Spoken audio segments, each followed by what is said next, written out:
Well, you decide 2008. You've probably heard some people in your city calling their mayor a clown. Well, for voters in San Francisco, that might actually end up being true, because only in that city can you have no less than 13 mayoral candidates, and they include, and I'm not kidding, a clown, a nudist, a homeless taxi driver who calls himself Grasshopper, and a local artist named Chicken John. But do any of these candidates have what it takes to unseat current mayor Gavin Newsom? We're joined now by two of the candidates, and you do not need to adjust your screen. That is Chicken John Rinaldi on the right, and our first nudist on Fox Online. I have to say, George Davis. Good to see both of you. Hi, Jamie. Nice to see you, Jamie. Chicken John, are you going to serve chicken at the inaugural? No, my campaign is more of an intellectual exercise. I'm actually running for second place to champion our ranked choice voting. If you don't know what ranked choice voting is, it's where you get to choose a first choice, a second choice, and a third choice in your mayoral platter there. Let me ask you, George, crime is a big issue in San Francisco. Where do you carry your wallet?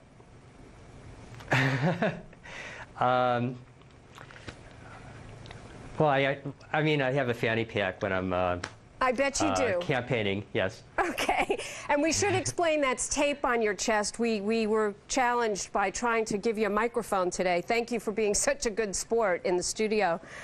George, in all seriousness, your platform is that you want to make it possible to go to Golden Gate Park without clothes on. Why is that good for the city? Well, it's actually good for the culture. I'm running a campaign for cultural change. It just basically, using an expression from the 1960s, it makes people less uptight. I guess we could all learn from you on that. I guess. Yeah, He's I'm a pretty basically relaxed working. guy. Yeah. John, what'd you say? He's a pretty relaxed guy. Well, he does yoga, which, you know, Yes, he we does. won't ask you to demonstrate today because we have some restrictions. We had to cut off your shot there. But, John, let me ask you about you. There are some serious issues in San Francisco. One is There's a lot of serious infrastructure, issues in San crime, Francisco. homelessness. Yes. What makes True. you better than the rest, even if it is for second place? Well, the idea is to champion the idea of democracy here. I mean, this is a left coast city. You know, I mean, I'm here on your news program to talk about, you know, to represent and to talk about, you know, issues here in San Francisco, which are like, you know, this is Disneyland out here compared to Middle America.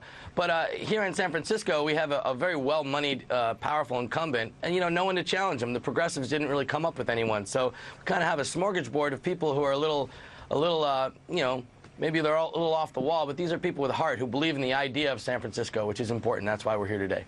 George, I don't even know if I will regret saying this, but you hear when people go out on the campaign, they got to press the flesh, you know, you got to shake a lot of hands. Are people reluctant to shake your hand? Well, yeah, a lot of people have a kind of a standoffish reaction. But actually, because I do campaign in the nude a great deal, the average reaction is there's a lot of nude events in San Francisco, so a lot of people are kind of a little bit oblivious. You know, I'm still going to go to Walgreens. I still surprise some people, and a lot of people are just very supportive of what I'm doing, trying to establish a free body culture in America. All right, well, your confidence is overwhelming. Chicken John and George, great to see both of you. Good luck in the campaign. Thanks for having us on your show. I appreciate it. Take care.